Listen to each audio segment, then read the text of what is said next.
Hello, and welcome to the Pros Halloween special for 2018. I won't do a lot of chit-chatting here at the beginning of this little episode special. I do, however, just want to say thank you for listening as always, and that I hope you have a wonderful celebration tonight, however it is you choose to celebrate All Hallows Eve. This week, we have one new original short story, that is Miss Obituary, coming up first, and we will end with a two-parter that has already been published on the show. That two-parter is Grafting Street, parts 1 and 2, and Grafting Street might just get some finalization in the next couple weeks, so do give it a listen, and thank you in advance for being so kind with your listening efforts as it was before the equipment for the Pros studio was upgraded. Alright, without any further ado, let's get to the stories this week, shall we? For Halloween, we have Miss Obituary and Grafting Street Parts 1 and 2. Have a spooky day.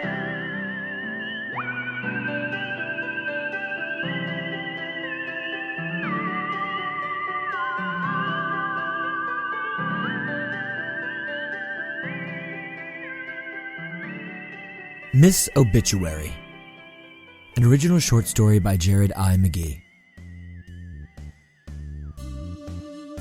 Maureen Maud Monday, née Fitzwilliam, checked the obituary section of the local, state, and national newspapers every single day, without fail. Most would point to her recently hitting 76 to explain this practice, but Maureen had done this since she was roughly 11 years old. At 11, she had attended her first funeral. On a balmy Wednesday in July, she was made to put on her Sunday best and head to the Renfro Coughlin Funeral Home, along with her sister, brother, and parents. There, she had seen her great-aunt lying in a box with a grotesque smirk on her face. Her makeup was all wrong. Everything was all wrong.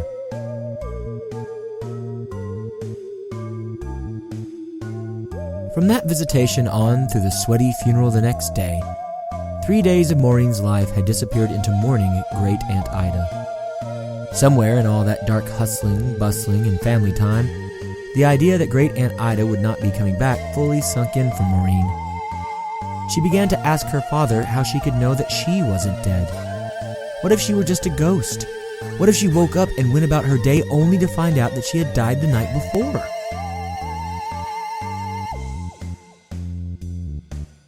Her mother called her fanciful and spat at her beskirted bottom. Her father, though, took her childish fears seriously. That Sunday after the funeral after church, he pulled out the fancy statewide Sunday paper. He proceeded to flip to the section where Great Aunt Ida's name was printed. He explained that this was her obituary. This is how the world knew that Great Aunt Ida had passed and gone on to heaven. Father read it to her verbatim, much like he did her evening stories. Spencefield, Arkansas. Ida Jean Fitzwilliam, née Spicer, 85, died Friday at her home in rural Spencefield. She is preceded in death by her husband, William Seamus Fitzwilliam, and her youngest son, John David. She is survived by her older son, William Ira, several grandchildren, and a host of great-grandchildren. She will be dearly missed. Rest in the loving hands of Jesus.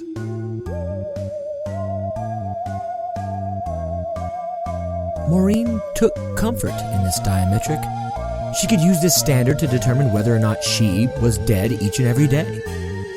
Her father's showing her the obituaries helped her young mind break free from the spell of Great Aunt Ida's funeral and move on with her life. In a way.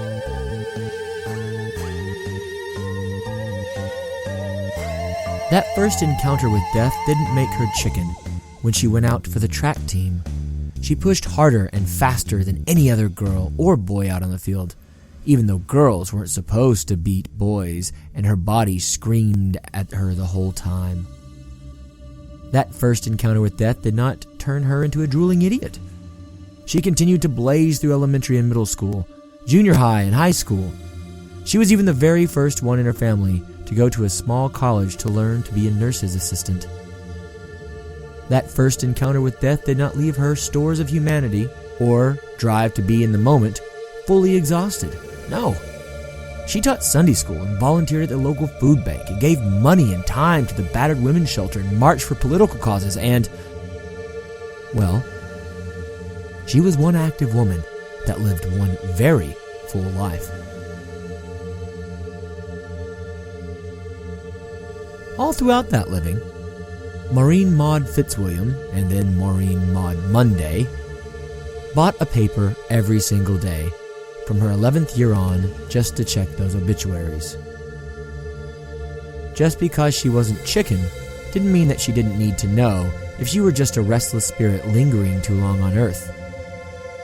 Just because she wasn't broken and made a drooling idiot didn't mean that death wasn't ever present on her mind, causing her to look over her shoulder far more than she probably should, always hoping not to see him coming for her. She did not think he would be quite so gentlemanly as did Dickinson. Just because she could still be a good, vibrant woman didn't mean that she did not keep one eye warily on any dangers that those pursuits might allow to march close to her.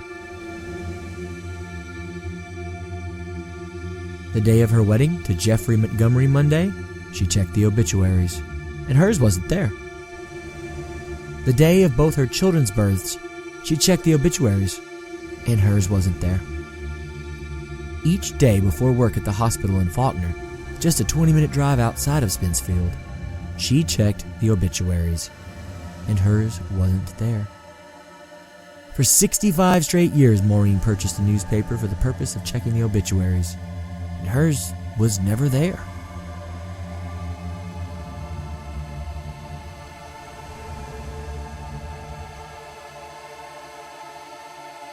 Maureen had always hated Halloween.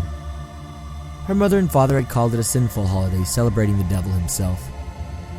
She wasn't sure that was the case, but she certainly did not like the ghosts, ghouls, and general spooky, death-centric focus on the celebrations, costumes, and decorations. She liked calling it All Hallows, as that had a bit more taste to it than the usual framing for the nasty day. That morning, she went to purchase candy from their local general store. When she went in, she had a dickens of a time finding her pocketbook, though, and then she couldn't quite make a decision on what to buy the little ones. It was like her mind wasn't working.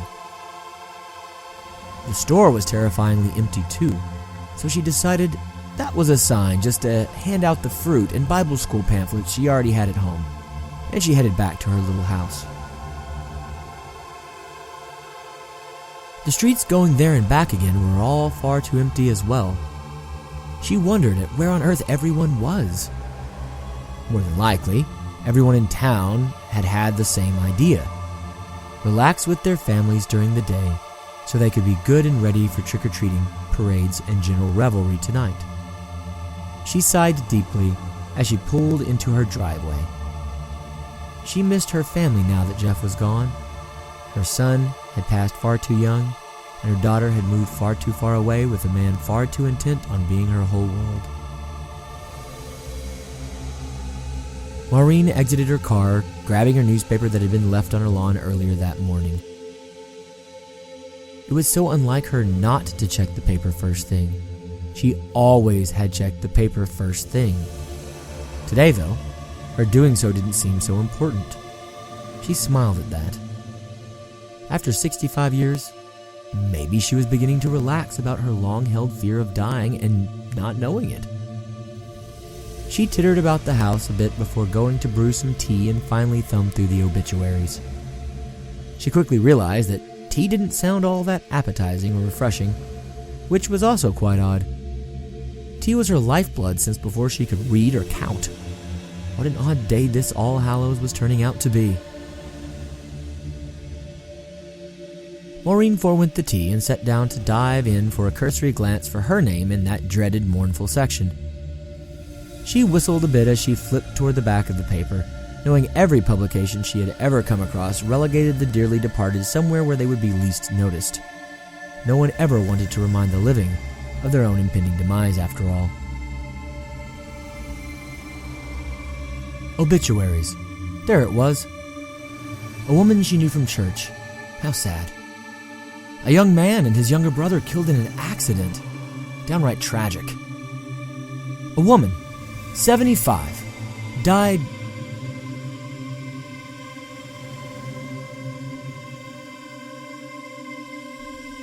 Maureen gagged reflexively.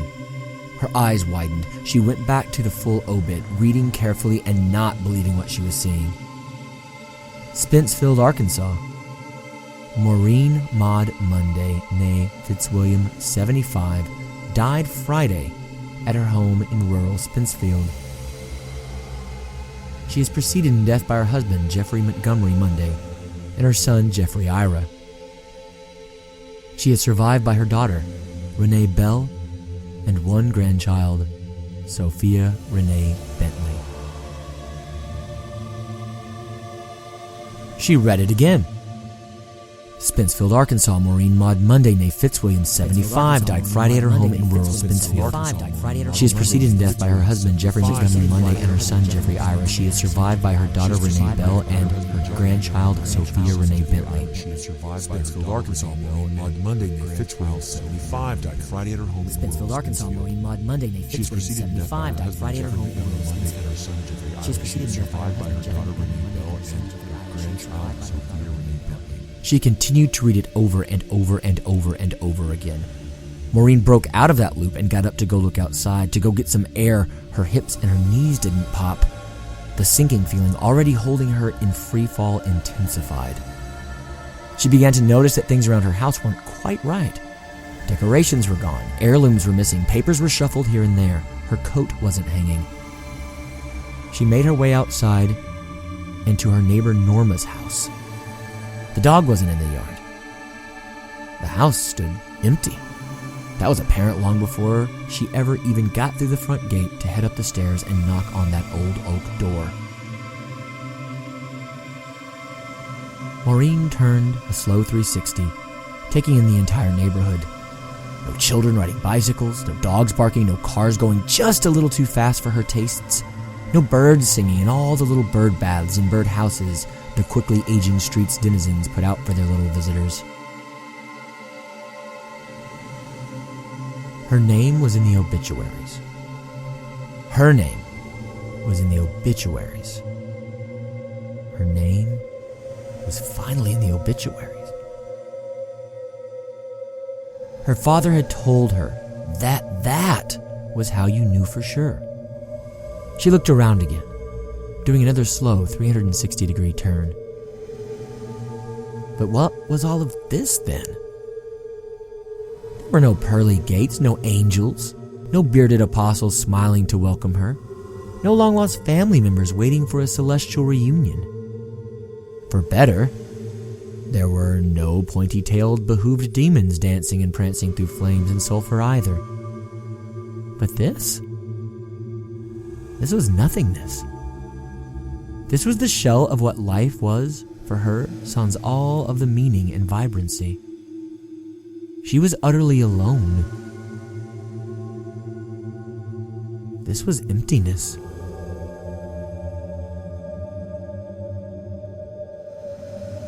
Maureen made her way back inside her house. She didn't know what to do, so she went ahead and began making her cup of tea. She noticed that the fragrant leaves she scooped into her little metal steeping ball didn't smell one bit. Even more emptiness, more leaching of the good from the world. Maureen sat back down, waiting to hear the kettle howl, and, for the first time since she was 11, flipped back to the front of the newspaper, desperately looking to read about the living.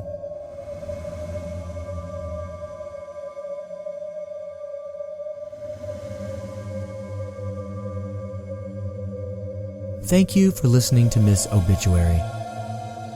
original short story by me, Jared I. McGee.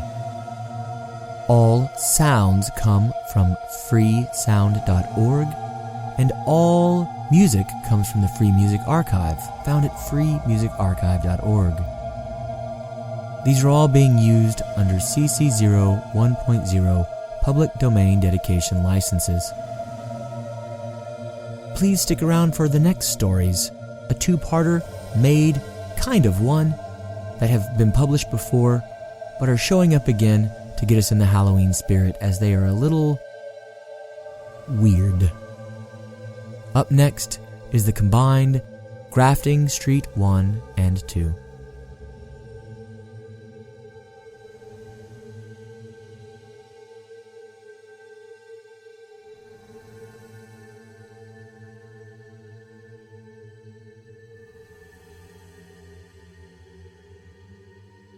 Grafting Street, Part 1.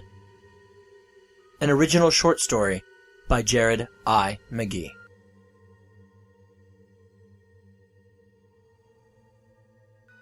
I've always been a bit of a spendthrift. Ebenezer Scrooge, in that ancient children's story, elicits more pity from me before he gets spoiled out of who he really is by all those bloody ghosts. It's a sad tale, that one, really.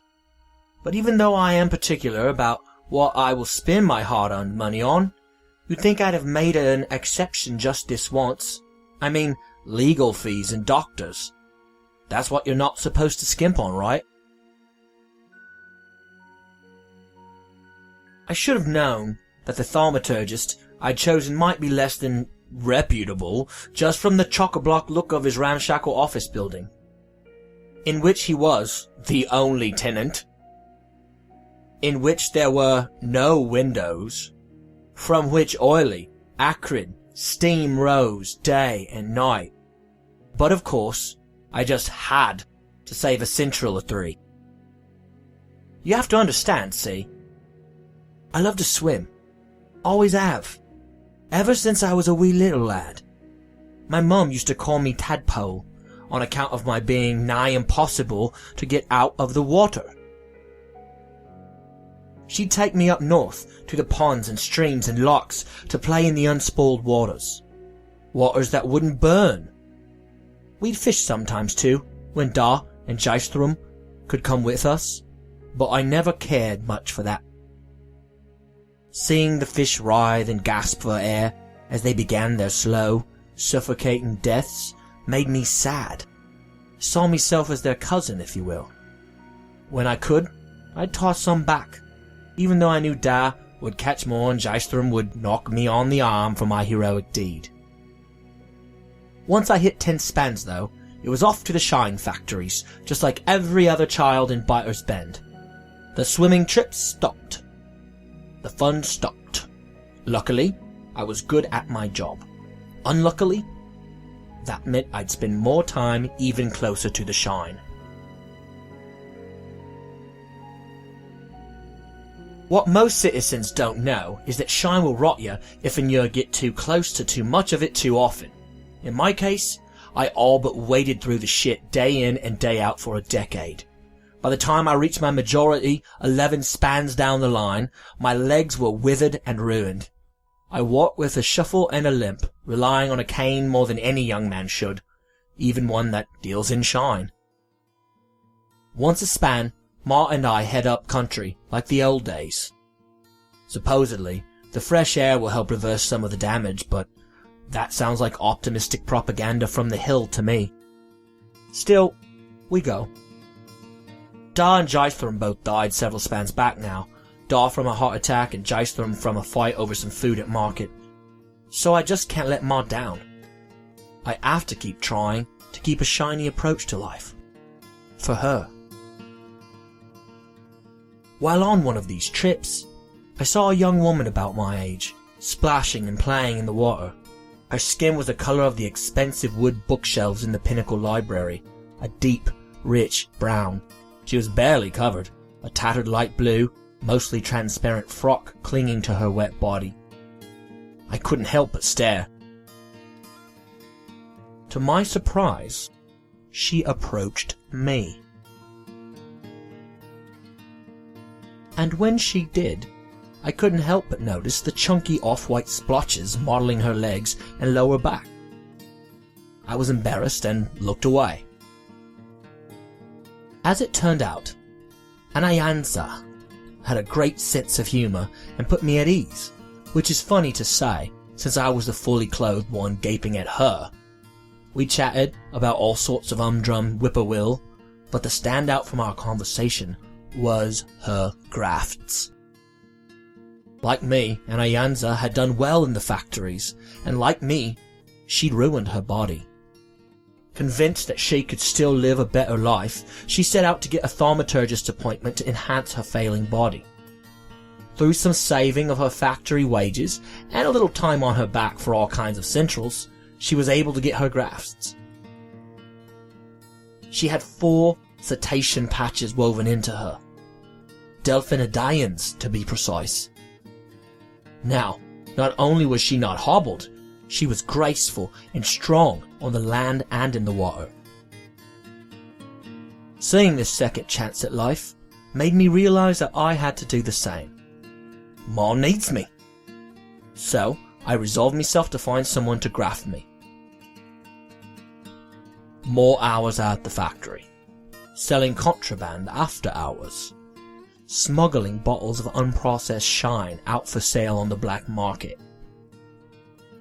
A tryst or two fucking rich old ladies, thinking they'll feel more alive taking cocks from rough hoods like me. Feel more real if they peddle their pussies around biters, and cornfile, and coal hill, and cotton farthing. Point is, I got the money. Then, like the fool I so often am, I made the mistake of going to a discount thaumaturgy joint. If you've never been poor, you just can't understand trying to pinch centrals the way we paupers down Cheapside do. I saved plenty of money to hire at least a middling grafter, but thoughts of what the extra could do for Mum, it was just too much for me to spend it all on myself. Since Da and Jystrom was indentured, which came long before their deaths, I'm all she has, and my paltry wage couldn't keep us in food, or heat, or much of anything. We subsisted on the small, fuzzy gouses that scoured our dilapidated building for wayward crumbs from the meager meals being served up within. The poor beasties we ate were the fortunate ones then. They did not starve to death. So, grafting on the cheap it was. Anayansa had spoken of any number of amazing creatures, flying, walking, swinging, climbing, swimming. I could have had my choice of almost any of them, had I but spent all my hard-earned centis. Instead, I put most of them in the old cinder jar Mum kept any earnings that her 3 boys brought home for the family. That cinder jar. Ha! It brings back memories. I heard Mom and Dad talking about her working only once, and in hushed, angry whispers. Even as a whelp, I knew Ma was thinking of selling herself to some of the rich for some carnal pleasure, or some of her spare parts, or even worse, piece of her essence. That's the only time I ever heard Da raise his voice at her. Never again did the subject matter come up. With most of my centrals now in the jar, I banished thoughts of Thaumaturgy Boulevard, and I made my way down to Grafting Street.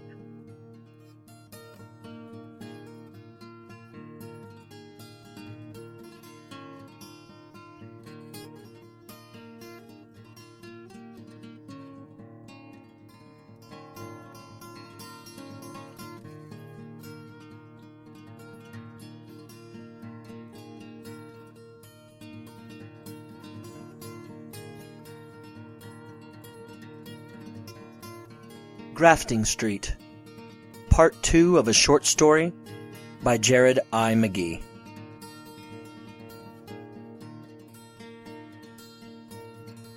The walk to Grafting Street is rather bleak, but then again, anything down in the lower 16R. 16 districts, that is, though district is a kind term for what precisely we've got going on down this way. Go down that way as the sun is going low behind the hill, and I submit that no matter how brave a man or woman or, well, whatever you are, you'll get a bit of a fearful air about you. As I made my way down the narrow streets, I went through the districts, all of them, in the sing-songy way the back-end younglings do to remember all those forgotten spaces and peoples. In Biter's Bend, you'll make no friends. In Cornfile, they'll catch the little ones and make 'em stay a while. In Coal Hill, the black rocks and black lungs head to the mill. In Fishwan Way, fishmongers' catches make whore's day. To Shine Row, mothers' babies go to work and die and earn their dough. In Cotton Farthing, thread from plant and blood is their darling. In Thaumaturgy Boulevard, they bargain hard, but can remake you as if you were a godling. In Foothill, they think they're rich ones still. In Creation Stowe, the girls are quite friendly, their prices low. In Brown Leaf, deadly smokes to be had rather cheap. In Trivigante Crescent, heaven, earth, and hell come together quite unpleasant. In Otland, gouse meat passes as venison to all the 16's band. In Powder Corner, they make fire and love young firm men more the latter than the former. At least that's the way it's usually planned. In Needle's Point is a place where a gent can dole life's pain for some coin. In Tribesh Tuff, the girls are abundant, but want no man's stuff. In Flagrante on Mooshie, fires of all sorts burn aplenty. In Grafting Street, you get new feet, but beware they don't take your liver. So those, my children, are all the 16. If you ever find yourself there, pray to your gods and move your feet, so you don't wind up a corpse in the river. I didn't just repeat the litany once.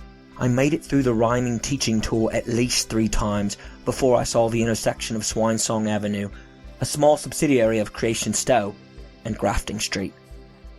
Chalk it up to the nerves you might. Goddess knows I was getting more and more antsy as I made my way ever closer to the den of cheap-rate thaumaturgy that was my final stop of the evening. As I revisited my happier childhood by way of the rather pessimistic rhyme, I thought of Mum at home, so very scared for me to be trying to take on this new endeavour all alone.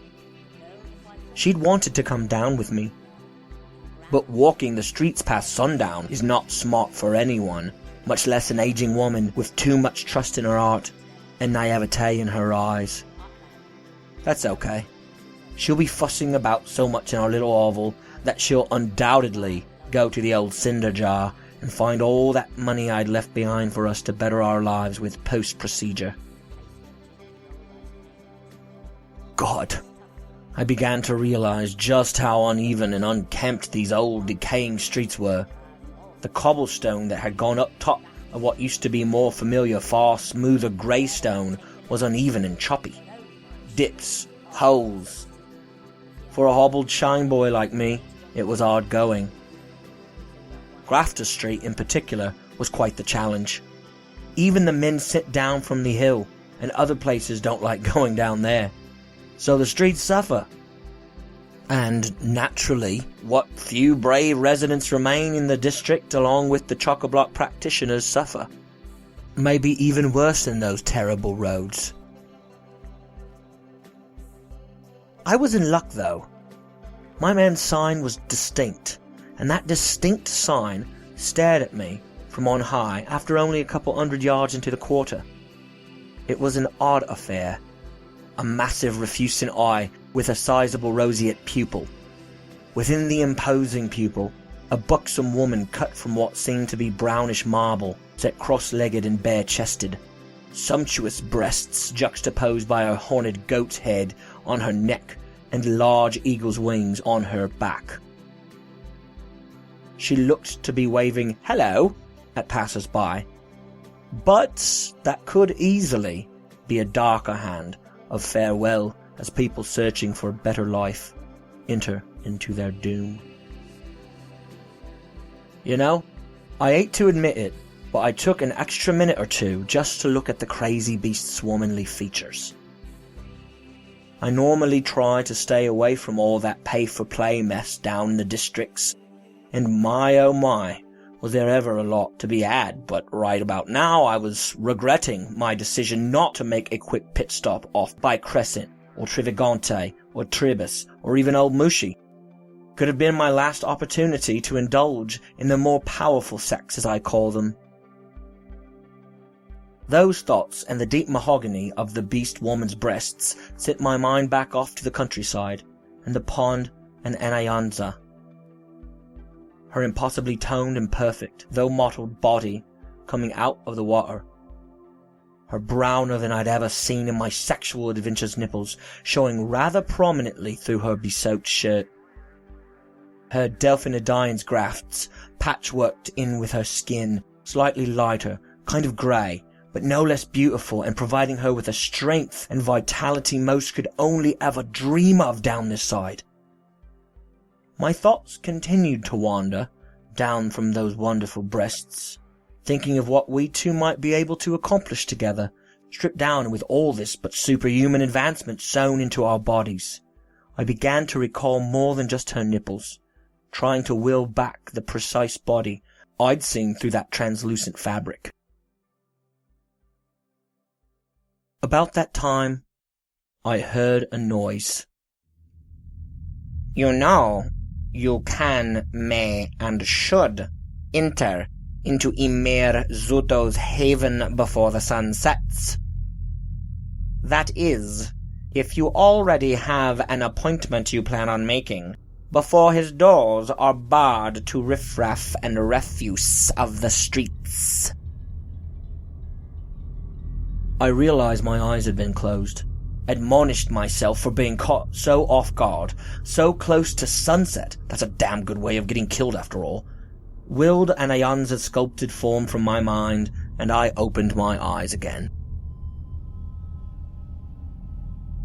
There, before the russet and umber so similar to the girl I want to fuck, and licking flames of the L that grafted abominations are said to endure in eternity, and pink sunsets of days I hope to spend in great health. Below that imposing sign was a man in deep green robes. So deep and so dark were those greens, they were far blacker than true green, Stygian even. His tall hat cast shadows over his eyes and his visage, but somehow I knew he was smiling down at me. "Well, boy?" "Yes, sir. I'm coming in now," I stammered.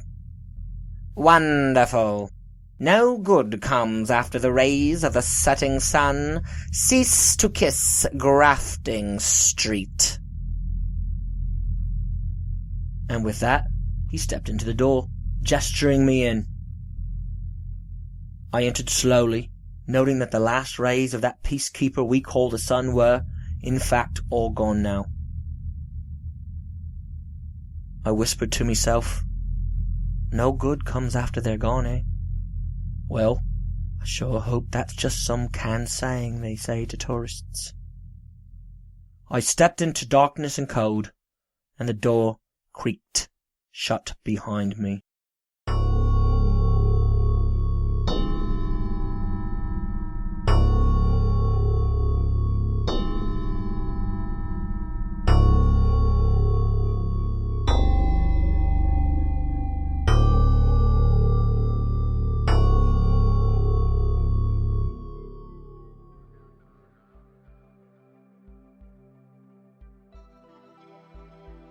I am honored to have used a great many artists' sounds and backing tracks to add to this story. The first backing track from this piece is Not the Streets You Used to Walk Along, from Philip Weigel. It comes from his album Soundtracks and was taken from the Free Music Archive. It is being used under a Creative Commons Attribution 4.0 International License. The second track is The Talons of Adventure, The Antlers of Romance by Dr. Turtle. It was also taken from the Free Music Archive, and it is being used under a Creative Commons Attribution Non-Commercial 4.0 International License. Please use the links provided to check out both of these artists and the Free Music Archive. Most of the sounds were taken from freesound.org and its users. The footsteps are by Sabatyphonoi, The Ominous Bass by ERH, the horror track sounds by Zanko123, and the Hellish Bells by Marty Sonic. Sabatyphonoi's track is being used under a Creative Commons CC 01.0 Universal Public Domain Dedication License. Poor Fear and ERH's tracks are being used under Creative Commons Attribution 3.0 Unported Licenses. Zanko123 and Marty Sonic's tracks are being used under Creative Commons Attribution Non-Commercial 3.0 Unported Licenses. The larger ambient soundtrack piece was taken from the Free Music Archive and is titled It Feels Good to Feel Good Again, an original piece off the album Ad Astra Volume 2 by PC3. It is being used under Creative Commons Attribution 4.0 International License. Thank you to PC3 and all of these amazing artists for giving the world such unfettered access to their creations. If you enjoy these stories and the sounds behind them, consider giving to freesound.org or to the Free Music Archive and making a contribution.